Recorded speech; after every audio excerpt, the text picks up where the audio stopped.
Hello everyone, how are you? कैसे हैं आप सभी? तो तैयारी आपकी कैसी चल रही है सीजीपीएससी मेंस 2023 के लिए? आई होप कि आप सभी बिल्कुल जी जान लगा करके लगे होंगे, क्योंकि यही वो पल है जब आप अपने लक्ष्य के लिए कितनी तन्मयता के साथ और कितने मजबूती के साथ आगे बढ़ते हैं। ओके, पाथ आईएएस एकेडमी के इस यूट्यूब चैनल पर हमने पहले ही मेंस 2023 को लेकर के जो भी इंपॉर्टेंट टॉपिक्स हैं बेस्ड ऑन पीवाईक्यूज 2018 एंड 2022 पिछले प्रश्न पत्रों का पूरा एनालिसिस आपके सामने आ चुका है। अब उन्हीं इंपॉर्टेंट टॉपिक्स को लेकर के हम कुछ प्रश्न और उसका उत्तर भी हमने तैयार किया है, और इस तरीके से हम यहां पर चर्चा करने वाले हैं कि उस इंपॉर्टेंट टॉपिक से रिलेटेड जो भी प्रश्न आएंगे तो इन प्रश्नों का उत्तर किस प्रकार से लिखना चाहिए। पिछले जो भी इस सीरीज के तहत यानी कि मेंस को ध्यान में रखते हुए हमने वीडियोस इसमें चैनल में अवेलेबल करवाया है, उसमें ऑलरेडी कलचुरी प्रशासन हम देख चुके हैं, छत्तीसगढ़ का जियोग्राफी वाला पोर्शन हो चुका है।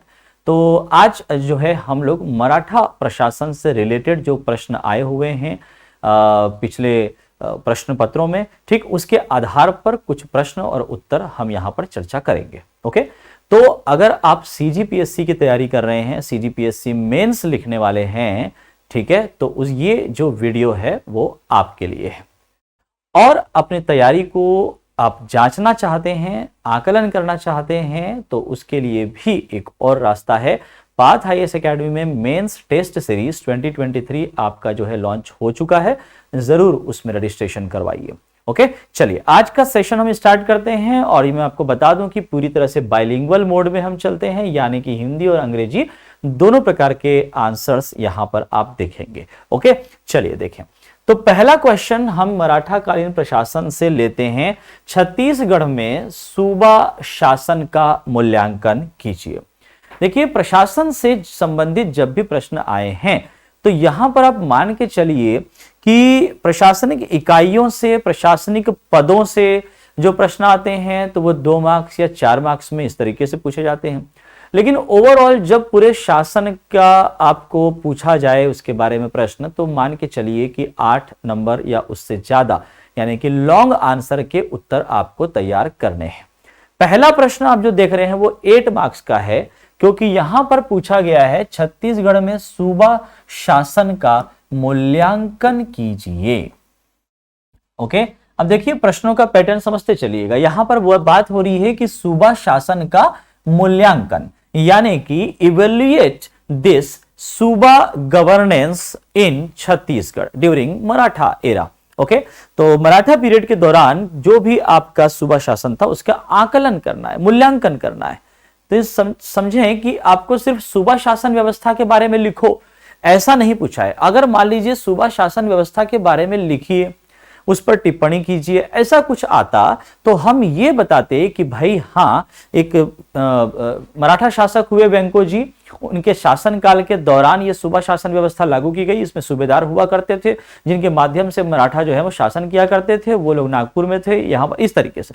लेकिन नहीं, यहां पर आपको मूल्यांकन करने की बात कही गई है। तो प्रश्नों के पैटर्न के आधार पर उत्तर का जो फॉर्मेट है वो थोड़ा बदल जाता है, इसको याद रखेंगे। ये नहीं कि सूबा शासन पूछा है, अच्छा चलो भाई इसके बारे में पूरा लिख दो। ये भी तो देखिए कि आगे क्या लिखा है, यही तो सबसे पहली चीज होती है, ठीक है, जब आप प्रश्न पढ़ते हैं, है ना। तो मूल्यांकन कीजिए लिखा हुआ है, तो चलिए थोड़ा सा उसके बारे में बताते हैं कि कैसे हम लोग मूल्यांकन कर रहे हैं। उस सूबा शासन के बारे में यदि आप देखेंगे तो आप ये पाते हो कि वेंको जी जिसने सूबा शासन यहां चालू किया, चलो भाई हमने लिख दिया पहला पॉइंट कि पृष्ठभूमि क्या थी, कैसे इसकी शुरुआत हुई होगी। ओके, फिर उसके बाद अब आप मूल्यांकन करना चालू कर दीजिए। क्या आप जानते ही हैं कि पहले बिंबाजी भोसले यहां पे शासन किया करते थे, तो उनके बाद फिर प्रमुख रूप से कौन आया है, वेंको जी आया है। लेकिन वेंको जी ने क्या किया था कि वेंको जी को नागपुर की राजनीति में ज्यादा रुचि थी, और इसलिए यहां पर उन्होंने अपना एक प्रतिनिधि नियुक्त किया, और फिर यहां से वो चले जाते हैं नागपुर, और वहां पर फिर नागपुर में आपस में उनका संघर्ष और ये सारी चीजें चलती रहती हैं। ठीक है, मतलब कि निजी स्वार्थ पूर्ति और कहना चाहिए, चाहे वो मराठों की बात हो वहां नागपुर में, चाहे यहां पर बात हो सूबेदारों की। ठीक है, देखिएगा व्यंकोजी नागपुर के सत्ता संघर्ष में लिप्त रहे और अपने लंबे कार्यकाल में केवल 3 बार ही छत्तीसगढ़ आए। और उधर कौन बैठा है, उधर बैठे हैं सूबेदार।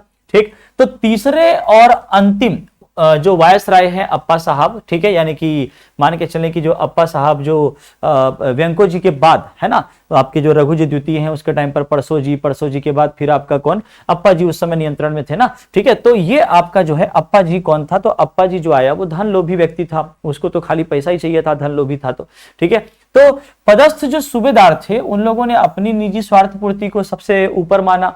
तो यहां पर कहने का मतलब यह है कि ये जो छत्तीसगढ़ का प्रशासन है ना, उसका मतलब मान के चलो कि कोई माई बाप नहीं था, सीधी सी बात मैं यदि कहूं तो, क्योंकि एक अनिश्चितता का काल था। मराठा शासक को जिसको यहां होना चाहिए वो यहां नहीं है, वो चला गया था नागपुर, वो अपना एक संघर्ष में चला हुआ है। यहां पर बैठे हैं कौन, सूबेदार, तो सूबेदार को तो जो मिल गया तो भैया हाँ चलो भैया लूट लो। तो इस तरीके से भ्रष्टाचार और एक तरह से सत्ता संघर्ष, ये सब चीजें यहां पर व्याप्त रही। ये इस मूल्यांकन के तहत आपको इसमें लिखना है। ओके, यही है मूल्यांकन कि उसकी वजह से क्या इफेक्ट पड़ा, क्या किस तरीके से वहां पर प्रभाव पड़ रहा है, क्या चीजें देखने को मिल रही है, वही आपका मूल्यांकन है। ओके, तो यहां बता रहे हैं कि सूबेदार व उनके जो अधीनस्थ थे वो संपूर्ण काल में भ्रष्टाचार शोषण के पर्याय बने रहे। सूबा जो शासन है वो वास्तविक स्थिति का ज्ञान यूरोपीय यात्रियों, अब इसका सोर्स ऑफ इंफॉर्मेशन बताओ कैसे, कि भैया यूरोपीय यात्री जो उस समय आए थे अलग अलग सूबेदारों के टाइम पे, फॉरेस्टर, जेटी ब्लंट, कोलब्रुक, है ना, 1790 में, 1795 में, 1799 में, इन सभी के जो यात्रा वृत्तांत हैं उससे हमको इनकी जानकारी मिलती है। ओके, तो इसका मूल्यांकन हमने कर दिया। हमने ये बताया कि किस प्रकार से ये यहां पर पहुंचा है। आपका जो सूबा शासन है इसकी पृष्ठभूमि क्या रही, ठीक है, तो पृष्ठभूमि में आपने व्यंको जी का नाम लिखा, उनका नागपुर के राजनीति में रुचि लिखा। अब उसके बाद फिर यहां पर उस समय कौन थे, तो प्रमुख रूप से उनके जो प्रतिनिधि थे यानी कि सूबेदार, उन लोग थे। तो सूबेदारों की प्रकृति क्या थी, ये इनकी मंशा क्या थी, ये आपने बताया। और इनके निजी स्वार्थ की वजह से यानी कि मराठा शासक और सूबेदारों की वजह से यहां पर क्या प्रभाव आपको देखने को मिल रहा है, ये प्रभाव भी इसी मूल्यांकन के तहत आ जाएगा। क्लियर ये बात। और फिर एक लास्ट आपने ये लिखा कि इस सभी का स्रोत क्या है, तो ये आपका हो गया सिनॉप्सिस कि किस तरीके से इसका उत्तर हमें लिखना है। ओके, जरा एक बार अंग्रेजी में देख लीजिए भाई, अंग्रेजी माध्यम के मेरे जो विद्यार्थी हैं, है ना, इवेल्युएट द सूबा गवर्नेंस इन छत्तीसगढ़, तो व्यंको जी का नाम सबसे पहले आपने लिखा।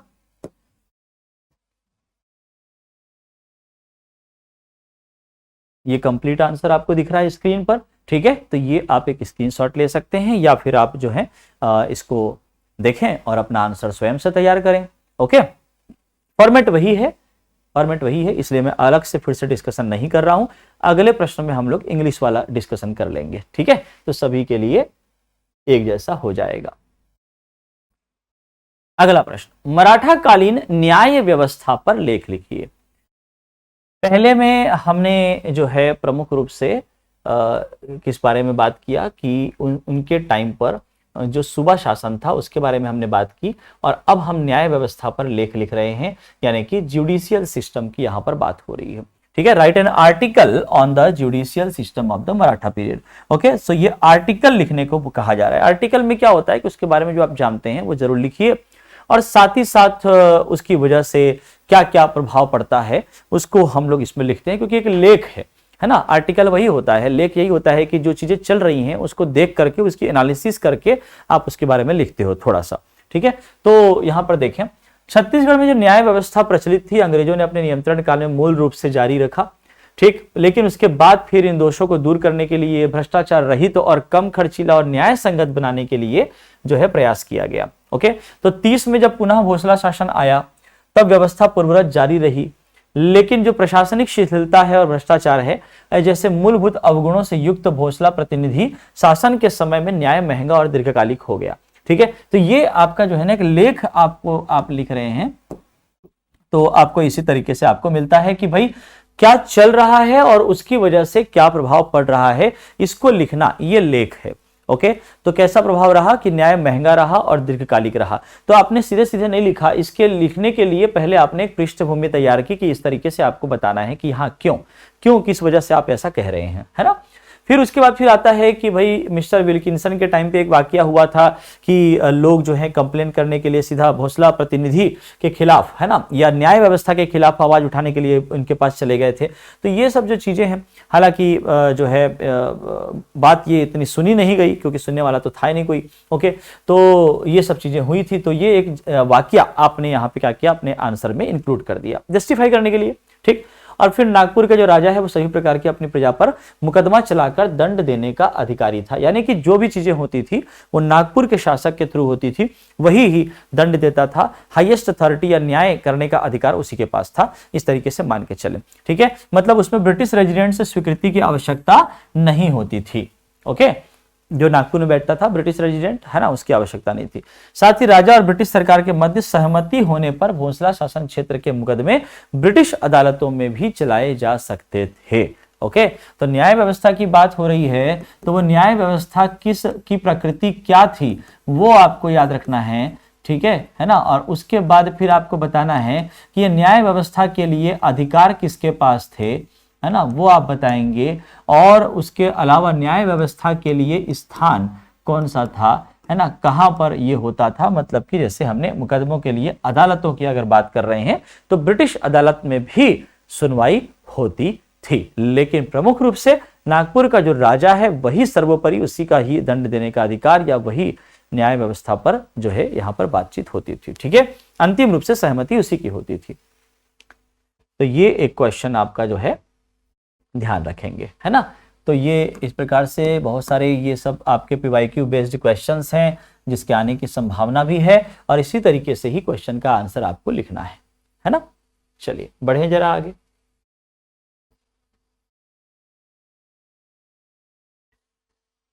परगना पद्धति पर लेख लिखिए, 4 अंक का प्रश्न है। मराठों के टाइम पे परगना है कि नहीं, कलचुरियों के टाइम पे गढ़, यही है। तो ये आपके बिल्कुल मतलब आसानी से आप प्रश्नों को भी ट्रेस कर सकते हो कि प्रशासन व्यवस्था से पूछ रहा है तो फिर क्या पूछेगा। ओके, तो परगना पद्धति ये सब प्रमुख विशेषताएं रही हैं मराठा प्रशासन काल की। तो यहां से भी एक प्रश्न आपको यहाँ पे तैयार करना है ना। तो लेख लिखिए हो रहा है, तो यहां पर भी हम वही करेंगे कि भाई पृष्ठभूमि एक बताएंगे कि इसकी पृष्ठभूमि क्या थी। तो राजस्व निर्धारण और वसूली कार्य हेतु, यानी कि आपने इसका उद्देश्य बता दिया, इसका ऑब्जेक्टिव बता दिया, क्लियर है। और फिर ये विट्ठलराव दिनकर ने जो है इस पद्धति की शुरुआत की, यानी कि आपने बता दिया कि इस पद्धति को छत्तीसगढ़ में लाने वाला कौन है ना, छत्तीसगढ़ में लाने वाला कौन है, ये आपने इसमें लिखा। ओके, तो इसको याद रखिएगा। परगना पद्धति 1790 से लेकर के 1818 ईस्वी तक विद्यमान थी। मतलब आपने क्या किया, आपने अवधि भी इसकी बता दी, ठीक है, इसकी अवधि भी आपने बता दी, है ना। तो ये एक शुरुआत जो है हमने, क्योंकि लेख लिखिए बोला है तो प्रमुख रूप से यहां पर हमने इसकी भूमिका बना दी, प्रमुख जो बेसिक बातें हैं वो सबसे पहले हमने बता दिया। उसके बाद फिर अब उसकी विशेषताओं से संबंधित बातें हम लोग करेंगे। ओके, कि मराठा प्रशासन के अंतर्गत राज्य जो है वो परगनों में और परगना गांव में विभाजित था, ये हमने बता दिया बेसिक चीजें। अब है ना, टेक्निकल जो चीजें आ रही हैं, मतलब कि उसका जो महत्वपूर्ण पहलू है वो कि कौन कौन सी इकाई हुआ करती है। मैंने पहले ही बताया था आपको कि जो प्रशासन पूछता है तो प्रशासन की जो इकाइयां हैं वो जरूर हम लिखते हैं। ओके, फिर उस व्यवस्था के महत्वपूर्ण बातें क्या हैं कि जैसे राजस्व को कितने भागों में बांटा गया था, तो 2 भागों में बांटा गया था, एक आपका भूमि कर वाला और दूसरा अतिरिक्त कर वाला, ठीक है। फिर उसके अलावा आप क्या करेंगे कि उनसे संबंधित जो प्रशासनिक इकाइयों से संबंधित जो पद हुआ करते थे, ठीक है, उन पदों से संबंधित बातें आप इसमें करते हैं। जैसे कि पुराने दीवान और दावों के पद से हटा करके उनके स्थान पर परगनों में किसको लाया गया, तो कौन कौन से पदाधिकारी हुआ करते थे, कमाविसदार, फड़नवीस, बड़कर, पोतदार, ये सबको आपने बताया। और ये भी आपको बताना है कि जो गांव का अधिकारी होता था गौटिया का पद, ये कैसा था, यथावत था, मतलब कि जैसा कलचुरियों के टाइम था वैसे ही यहां पर चलता रहा। ओके, फिर परगना का मुखिया कौन था, तो कमाविसदार था। जो कि सूबेदार के प्रति क्या होता था, उत्तरदायी होता था। तो इस तरीके से एक कंप्लीट आंसर यहाँ पे तैयार होता है। तो प्रमुख रूप से वही है कि कोई भी प्रशासनिक पद्धति के बारे में पूछे, कोई भी प्रशासनिक इकाई के बारे में पूछे, तो वहां पर आपको सबसे पहले तो उस पद्धति का उद्देश्य बताना है, कब चालू हुआ, कैसे चालू हुआ, किसने चालू किया, इस तरीके से बताइए। ठीक, फिर उसके बाद फिर प्रमुख बातें बताएं कि उसमें कौन कौन सी इकाइयां थी, उसके पदाधिकारी कौन थे। तो फॉर्मेट वही है जैसा हम लोगों ने कलचुरियों के टाइम पर पढ़ा था, वही आपको यहां पर भी अप्लाई करना है। ओके, फैक्ट थोड़े बदल जाएंगे लेकिन फॉर्मेट तो वही रहेगा। ठीक है, एक बार ये आप जो है देख लें इसको। यहां पर भी सेम चीज कि किसने स्टार्ट किया, कब स्टार्ट किया, ये सब हम लोग इसको इंग्लिश में देख सकते हैं। ठीक है, state was divided into pargana, parganas into villages. ठीक है, और ये जो हमने बुलेट पॉइंट बनाया है, बुलेट पॉइंट में या तो ऐसा आप डॉट के जगह पर यदि आप 1 2 3 4 डाल देते हो तो ज्यादा अच्छा रहेगा, है ना। इस तरीके से आप याद रखिएगा, ये नंबर 2, ये नंबर 3, ऐसा। ओके, और फिर प्रमुख पदाधिकारियों के नाम बता दिए आप। ठीक है, कमामिजदार और ये सब जो भी नाम आ रहे हैं, है ना। ओके, नेक्स्ट क्वेश्चन, मराठा कालीन सृजित पद पटेल पर संक्षिप्त टिप्पणी लिखिए।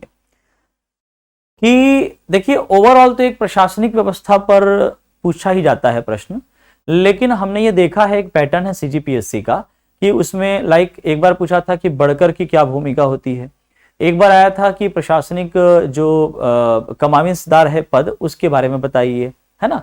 तो उसी को ध्यान में रखते हुए एक प्रश्न हम लोग यहाँ पर ले रहे हैं कि जो मराठा काल के टाइम पे पटेल का पद जो सृजित किया गया, क्योंकि पहले नहीं था ऐसा, पटेल का पद ये नया आपका आया, तो उसको लेकर के एक प्रश्न हमने यहाँ पे बनाया। देखें तो ये जो पद है ये महाराष्ट्रियन ब्राह्मणों का पद था, इन्हीं को यहाँ पर जो है दिया जाता था यह पद। और ये दरअसल होता क्या था, तो देखिए कि जो भी मुख्यालय बनाते थे उसमें एक गोटिया होता था, और उस गोटिया की हेल्प करने के लिए उसके अधीनस्थ पटेल को रखा जाता था। ओके, राजस्व की वसूली और कृषि का विस्तार ये उनका क्या था, कार्य। क्लियर ये बात।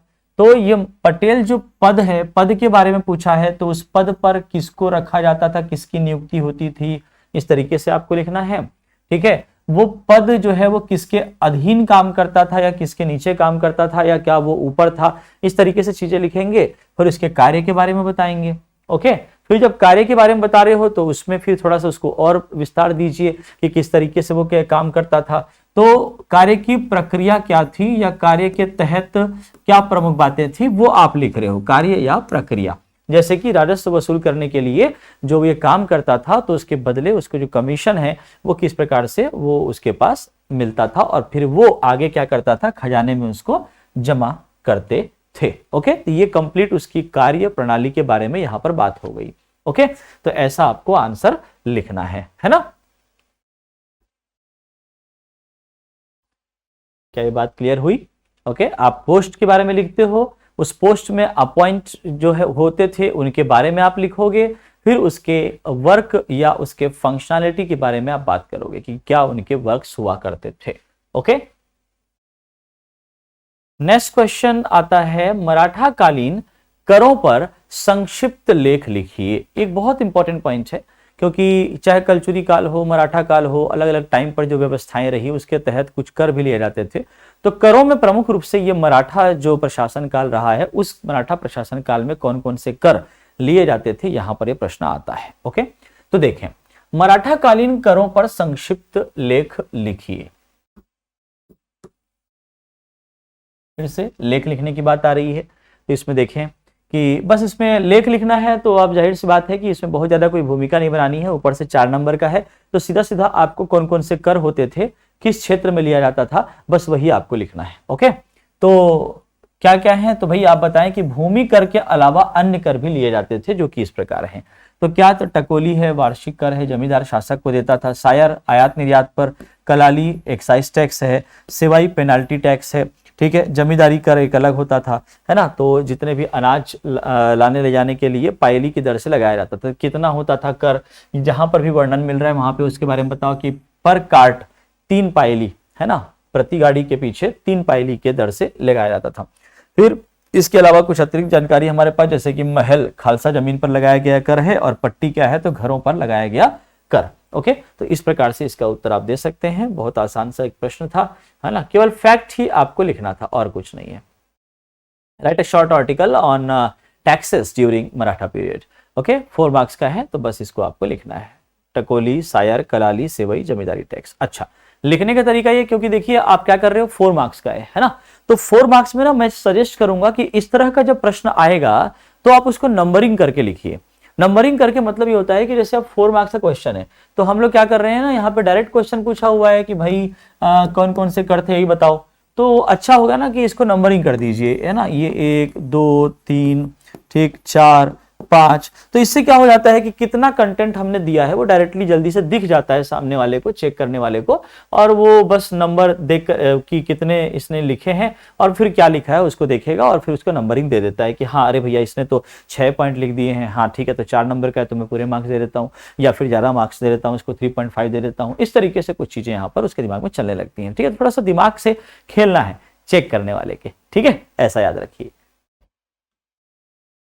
क्योंकि क्या है ना कि आपका पेपर है जो उसके सामने है, आप नहीं हो, ठीक है, तो आपको उस पेपर पर अपने आप को प्रेजेंट करना है उस आंसर के माध्यम से, तो इसलिए ध्यान रखिए इन चीजों को। चलिए, एक प्रश्न आपका आता है कि मराठा कालीन भूमि दान प्रथा के नाम लिखिए। 2 नंबर, भूमि दान प्रथा के नाम, तो मोकासा, धर्मदाय और देवस्थानम, ये आपका 3 है जिसको आपको लिखना है ना। अब देखिए इस प्रश्न को लेने के पीछे मेरा एक उद्देश्य था कि भाई ये 2 मार्क्स का प्रश्न है, और 2 मार्क्स का प्रश्न है जिसमें हम लोग जनरली मान के चलते हैं कि 0.5 के हिसाब से यदि इसको बांट दिया जाए तो यहां पर जो है ना 4 कंटेंट तो हमको देना ही है ना। लेकिन जरूरी नहीं कि हमेशा 4 कंटेंट हो, कभी हो सकता है कि 2 ही कंटेंट हो आपके पास, कभी हो सकता है 3 ही कंटेंट हो, तो बस उतना लिखिए और रुक जाइए, उसके अलावा और कुछ लिखने की जरूरत नहीं। क्योंकि प्रश्न आपको क्या पूछा है, प्रश्न पूछा है कि भूमि दान प्रथा के नाम लिखिए, बस नाम ही लिखने को कहा गया है। हमने ये नाम लिखा और वो हमने स्पेसिफाई कर दिया कि भाई ये किसके लिए था। ओके, तो बस इतना ही लिखिए और रुक जाइए। जरूरी नहीं है कि हमेशा एकदम मतलब वो जो 3-4 लाइनें मुझे भरना ही है, कभी ऐसा मत समझिएगा। आपको बस क्वेश्चन की डिमांड को फुलफिल करनी है। ओके, मोकासा, धर्मदाय और देवस्थानम। चले बढ़े आगे। प्रश्न क्रमांक 7, मराठा कालीन पद बरार पांडे एवं चौहान का विवरण दीजिए। चलिए एक और प्रश्न यहां पर आ गया, जैसे हमने पटेल के बारे में लिखा वैसे ही बरार के बारे में भी लिख देना है। ओके, तो ये इसका जो पद है, ये पद का मुख्य रूप से क्या कार्य हुआ करता था यही आपको बताना होगा। ठीक है, ये और वो किसके अधीन काम करता था इस तरीके से आप बताएंगे। मतलब कि कार्य का मतलब क्या हो गया कि इसके क्या अधिकार थे या किस प्रकार से वो कहां तक उसकी कार्य क्षेत्र था, ये यहां पर हम लोग लिखते हैं, है ना। तो बरार पांडे प्रत्येक गांव का दौरा करना, कृषि की स्थिति का आकलन करना और उपलब्ध सूचनाओं के आधार पे क्या करना, क्षेत्र में लगान संबंधी रिकॉर्ड तैयार करना, रजिस्टर मेंटेन करना, तैयार करना, और उसको फिर कमाविंसदार के प्रति वो उत्तरदायी था, ऐसा करके हमको लिखना है। ठीक, फिर चौहान की बात करते हैं तो ये गांव का रक्षक था, गोटिया के अधीन काम करता था, सुरक्षा में गोटिया की सहायता करता था। बस इतना ही पॉइंट आपको लिखना है। तो ये भी अगर एक बार देखा जाए तो ये 2 मार्क्स के लायक तो है ही, 2 मार्क्स में आराम से इसको आप लिख सकते हैं। ठीक, तो जब भी कोई मराठा कालीन प्रशासन के बारे में पूछे तो इकाई, उसके पद, प्रमुख, है ना, और उस व्यवस्था के पीछे क्या उद्देश्य था, इस तरीके से आप लिखते हो। जब पद के बारे में ही पूछ दे तो उस पद में कौन होता था, उसकी नियुक्ति कैसे होती थी, उसकी कार्य प्रणाली क्या थी, कार्य क्या हुआ करते थे, अधिकार क्या हुआ करते थे उसके पास, इस तरीके से आप उसमें लिखिएगा। तो इस प्रकार से हम ऐसा सिनॉप्सिस तैयार कर सकते हैं, है ना। चलिए फिर आपका, तो इसके ऊपर देख लेंगे आप क्वेश्चन नंबर 7, ये इंग्लिश में। ओके, ये कंटेंट है आपका बरार पांडे और चौहान। देखिए यहां पर हमने पॉइंट नहीं दिया, पॉइंट भी दे सकते हैं 1 और 2 ऐसा करके, ठीक है, या फिर नहीं भी देंगे तो भी चलेगा, बस ऐसा लिख करके अंडरलाइन कर दीजिए, डैश करके लिख दीजिए। उसके बाद फिर जैसे आपका यहां पर ये पॉइंट जो है खत्म हुआ है, ठीक है, अब आपके पास दिख रहा है कि बहुत सारा जगह यहाँ पे बचा हुआ है, तो यहीं पर ही आप थोड़ा सा गैप देके ना ये चौहान ऐसा करके आप लिख सकते हैं और फिर डैश करके ऐसा लिख दीजिए, तो वो कोई दिक्कत नहीं है उसमें, क्योंकि आपको पता है कि भैया मेरे पास इतना ही स्पेस है, इतने में ही लिखना है। तो आपको कंटेंट देने से मतलब होना चाहिए, ठीक है, और उसके लिए जरूरी है कि स्पेस का सही यूटिलाइजेशन किया जाए। ओके, हाँ, अगर आपको लगता है कि मैंने यहां तक लिखा, उसके बाद फिर मेरे पास एक लाइन पूरी बची है और उस एक लाइन में जो मुझे कहना है वो मैं लिख सकता हूं और आसानी से, तो आप अगले लाइन में जाओ और लिख दो। इसको छोड़ दोगे तो चलेगा, लेकिन अगर स्पेस नहीं है, नहीं मैनेज हो पा रहा है, बिल्कुल वहीं से स्टार्ट कर दो, सोचने की बात नहीं है। ठीक है, चलिए क्वेश्चन नंबर 8, 4 मार्क्स का अगेन यहां पर आ रहा है। रघुजी तृतीय के शासनकाल में हुए सुधार कार्यों का विवरण दीजिए। Okay, give details of the reforms done during the reign of the Raghuji third.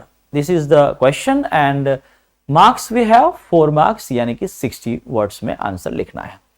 तो जो सुधार कार्य है वो हमको लिखना है, तो बेहतर है कि इस तरीके के प्रश्नों में आप हेडिंग बना दीजिए और बुलेट पॉइंट्स बना करके आप लिखिए इस तरीके से। सती प्रथा का उन्मूलन, नरबली प्रथा पर रोक, है ना, ठगों का दमन, ये कुछ प्रमुख कार्य हैं, ये सुधार कार्य जो इस समय हुए थे। तो इस तरीके से आप अपना आंसर लिखेंगे। क्लियर है? हेडिंग बनाओ, लिखो। 4 मार्क्स का है, तो देखो एक तो ये कि जैसे आपका ये पहला लाइन नहीं भी लिखोगे तो भी चलेगा, लेकिन हमने लिख दिया कि अंग्रेजों की सहायता से किया, या इसको शॉर्ट में लिखोगे तो भी चलेगा कि भाई एक तो लिख ही दिया कि रघुजी तृतीय के शासनकाल में हुए सुधार कार्यों का विवरण दीजिए, तो आप सीधे सीधे ये लिख सकते हो कि अंग्रेजों की सहायता से किए गए प्रमुख सुधार कार्य, फिर डैश करिए और सीधा सीधा ये लिखिए। ओके, आपको कंटेंट देना है। क्लियर? चलिए देखें फिर आगे। क्वेश्चन नंबर 8 को अंग्रेजी में, इंग्लिश में इस तरीके से आप लिखेंगे, है ना। Abolition of the practice of sati, ban on the practice of human sacrifice and suppression of thugs. ठीक है, तो ये जो हैं आपके अंडरलाइन देना मत भूलना, अंडरलाइन दे देना, ऐसा चलेगा। ओके, ऐसा, है ना। और फिर से वही बात, जैसे कि देखो यहां पर मैंने ये लिखा और यहां पर देखो कि इस लाइन में केवल ये 2 ही वर्ड आए हैं, है ना, 2 ही चीजें आई हैं, पूरा स्पेस खाली है। तो मैं क्या करूंगा, ये जो मैंने यहां पर हेडिंग दिया था नंबर 1 ये और नंबर 2 ये, इसको मैं यहां से स्टार्ट कर दूंगा गैप करके, लाइक दिस। ओके, क्योंकि अंडरलाइन तो मैंने कर ही दिया यहां पर, तो अंडरलाइन किया है तो वो हाईलाइट हो गया ना, तो यहां पर इतना स्पेस छोड़ने की क्या जरूरत है, बिल्कुल आप लिखो वहां पर। क्लियर इतनी बातें? ठीक है, क्योंकि क्या है ना कि स्पेस छोड़ने से, दूर दूर लिखने से, बड़ा बड़ा लिखने से वो बेवकूफ नहीं है, उसको समझ में आ जाता है कि भैया ये मुझे बेवकूफ बना रहा है, मतलब इसके पास जरा कंटेंट नहीं है, सीधा सीधा उसका मतलब यही निकलता है। ओके, तो वैसा काम हमको नहीं करना है। ठीक है,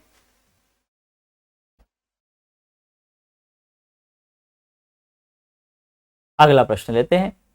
मराठा काल में उल्लेखित पिंडारियों का संक्षिप्त विवरण दीजिए, है ना। मराठा काल में हम पिंडारियों के बारे में भी थोड़ी सी बातें पढ़ते हैं, खासतौर पे सूबेदारों के कार्यकाल के दौरान, कि पिंडारियों का दमन था, पिंडारियों का आक्रमण चालू हुआ। तो वहां से एक प्रश्न यहाँ पे छोटा सा एक हमने ले लिया है। ओके, प्रशासनिक जो है व्यवधान एक तरह से देखा जाए तो, है ना, तो इसके बारे में डिटेल आपको लिखना है। तो क्या कि पिंडारी कौन होते थे वो आप लिख दीजिए। 25,000 लुटेरों का क्या था, झुंड था। ओके, इसके अलावा ये प्रमुख रूप से कौन थे, तो लहवरिया थे, जो कि मुख्यतः कौन से क्षेत्र से निवास करते थे, तो पेंड्रा में निवास करते थे। ओके, कब से कब तक इन लोगों ने नाक में दम करके रखा है, तो 1806 से 1810 के बीच में।